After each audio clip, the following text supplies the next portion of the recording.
Hey friends! So I love making homemade cakes for my family, and for everyone's birthday we choose a fun, different theme. My husband is a big Mandalorian fan, so it was a no-brainer this year. I wanted to make him a cool Mandalorian cake for his birthday. While searching the internet for ideas, I saw a lot of cakes that were really cool 3D sculpted helmet cakes, but I'm no sculptor, so I came up with another idea for a completely homemade decoration that is much, much simpler. I printed up a picture I found on the internet and then used it as a stencil to cut out a simple 2-ingredient homemade fondant into an awesome Mandalorian helmet. No artistry or special talent required. If you can trace and cut, then you can do this.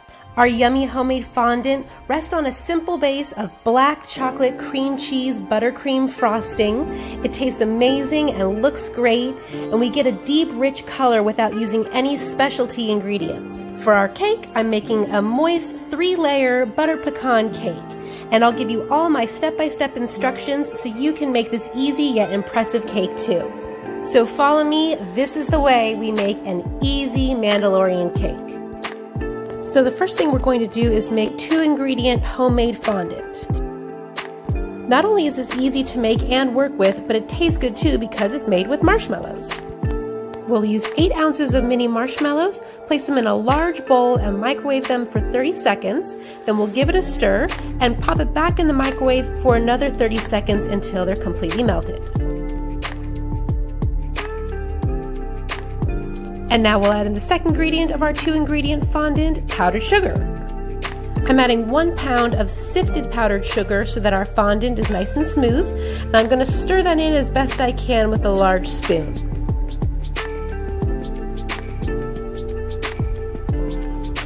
Once the ball forms, I'm going to grease my hands thoroughly with some vegetable shortening, and then I'm just going to get my hands in there and start kneading it the rest of the way.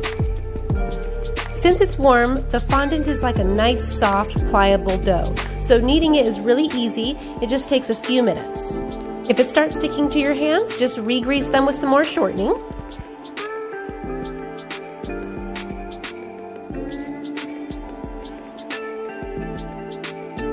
And we'll keep kneading until all the powdered sugar is incorporated and the fondant is nice and smooth and elastic. And that's all it takes to make our fondant. Now we're going to add some black food coloring. I like to just add a small amount at a time, and then we can keep adding until we've reached our desired color. I'm going for a metallic gray like the Mandalorian Beskar armor. I make this fondant for a lot of my cakes. It looks kind of cool even when you only knead in the coloring part way. It gives it kind of a swirled effect, but we're going to keep kneading this until it's a nice solid color today.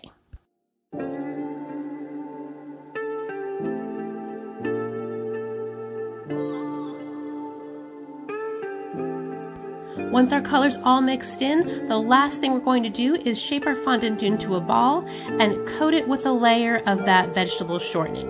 Then we'll pop it in a Ziploc bag, squeeze out as much air as you can, and set it aside to rest until we're ready to decorate the cake. Next up, we're going to toast and lightly candy some pecans to go in our butter pecan cake.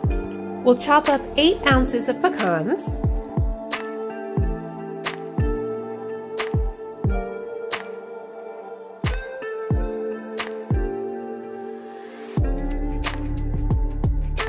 Then in a large skillet, we'll melt 3 tablespoons of butter over a medium heat.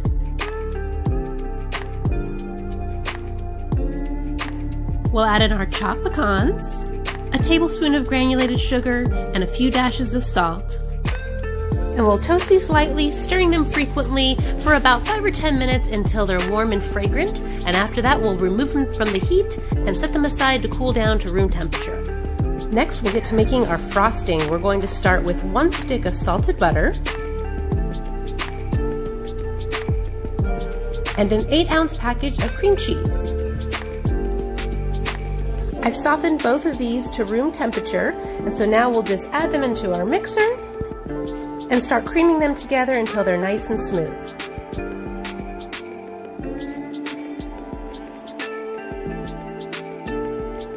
And now we'll add 1 teaspoon of vanilla extract, 2 tablespoons of milk, and half a cup of cocoa powder. When trying to make black frosting, it's so much easier when you start with chocolate frosting. I've seen a lot of recipes that recommend using black cocoa powder, but I didn't want to buy a specialty ingredient, so I just used the cocoa powder that I have on hand that I always use, which I get from Costco, and it worked out great. As you'll see, we ended up with a nice dark color. So we're just going to cream together all of these ingredients for our frosting, and then I'll gradually add in our powdered sugar. I'm using 1.5 pounds total for this recipe of powdered sugar by the time we're all done.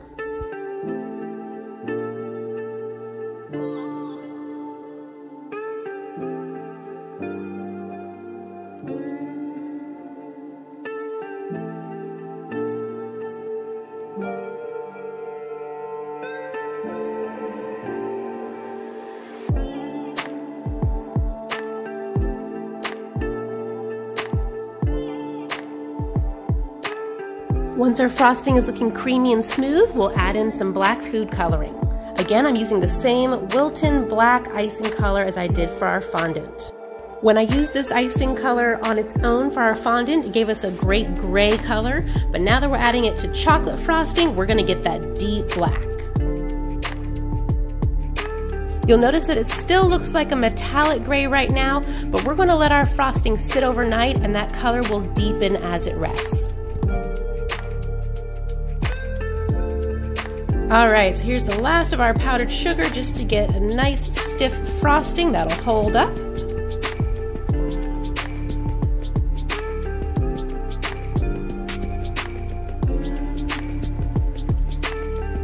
And we'll set this in the fridge until we're ready to frost our cake. Speaking of cake, let's make some. We're going to start with 3 cups of all-purpose flour, and to that we'll add 3/4 teaspoon of sea salt, 1 tablespoon of baking powder, and we'll just stir together those dry ingredients real quick and set them aside. Now back in our mixer, we'll combine 1 stick of salted softened butter, 1 stick of unsalted softened butter, 2 cups of granulated sugar, and we'll cream those all together until they're smooth and fluffy.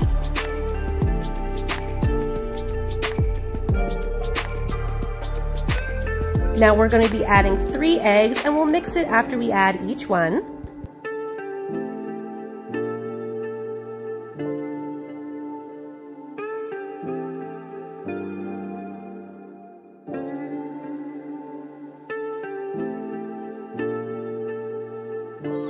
We'll scrape down the sides of our bowl. And we'll add 2 teaspoons of vanilla extract. And give it a mix one more time to combine.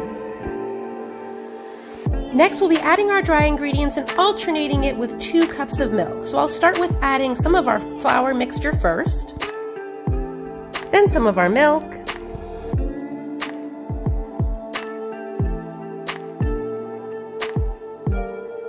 and we'll continue alternating, adding flour and milk and ending with flour, mixing between each addition.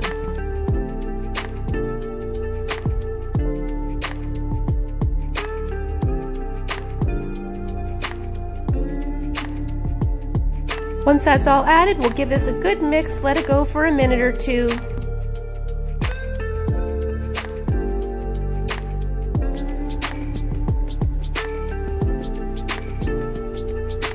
And then last thing, we'll add in our toasted and cooled pecans.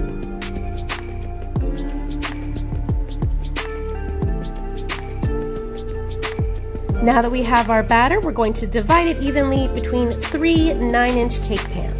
I actually only have 2 9-inch cake pans, so one of mine is a 10-inch, but that's okay. We'll trim it down when it's all done. No big deal.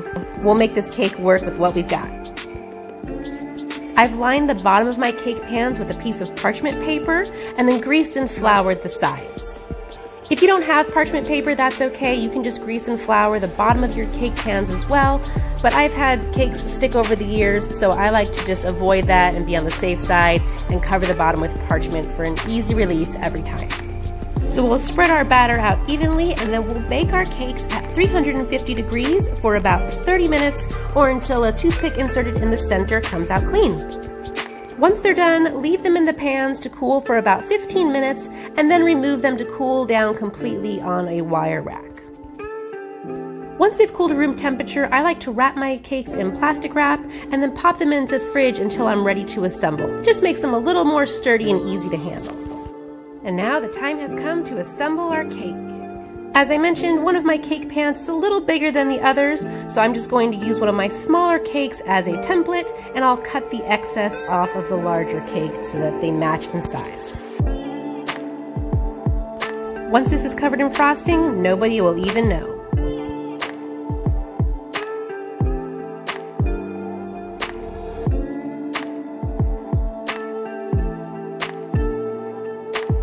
Coincidentally, this also gives me a great excuse to taste our delicious, moist butter pecan cake.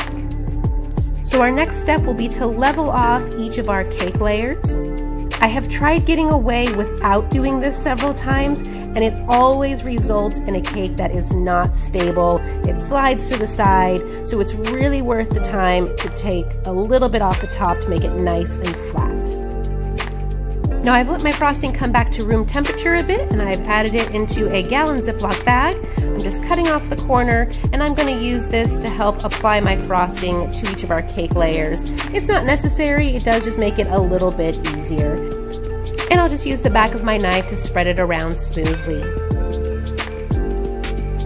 Add your next layer, make sure it's standing up there straight, and continue adding your next layer of frosting.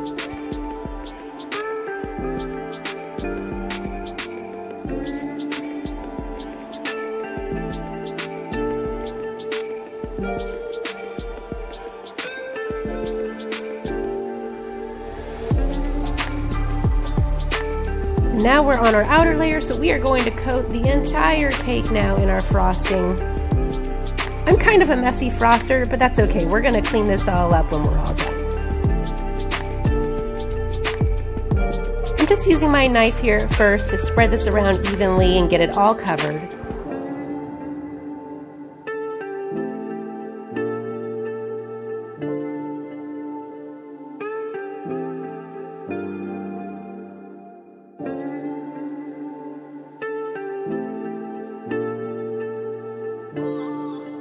Then once my cake is all covered in the frosting, I'm going to use my icing spreader. Again, this isn't necessary. You don't have to go out and buy this tool if you don't have one, but I already happen to have one, and it does help to make the edges and the top nice and smooth and straight and help to square up your cake. Now I'll refrigerate our cake to help set the outside before we add our fondant. And now all we have left is our fondant decoration. Our fondant has been at room temperature, so it'll be nice and easy to work with. Again, I'm going to use some of that shortening. I'm going to grease a piece of parchment paper, grease my rolling pin, and we'll roll this out to about an 1/8 inch thick or so.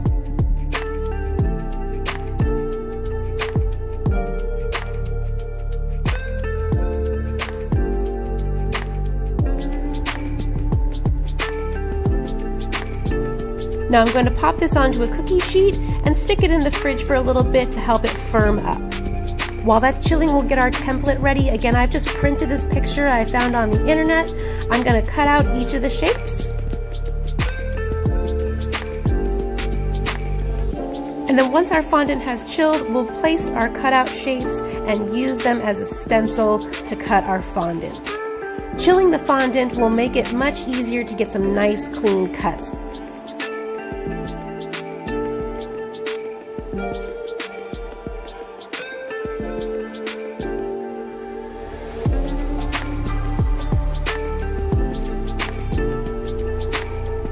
And now we'll just assemble our fondant shapes onto our cake top.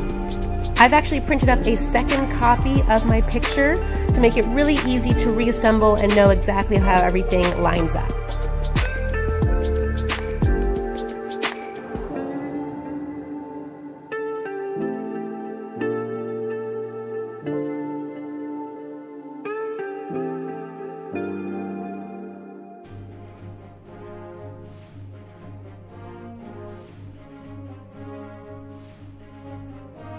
And that's it. How easy was that? This Mandalorian cake is simple, but super cool, and I know it's going to be delicious when we cut into it.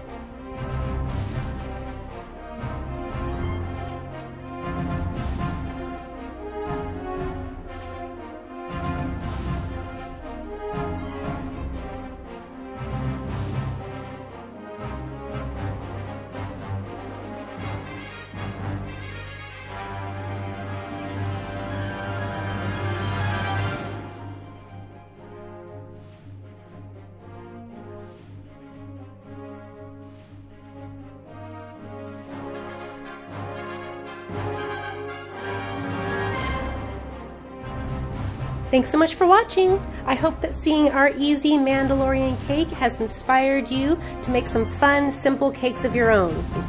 Whether you make it with our butter pecan cake with the chocolate cream cheese frosting or another cake of your choosing, I hope you enjoy it, and I thank you so much for watching. Please don't forget to subscribe to our channel, and we'll see you next time. Happy home cooking!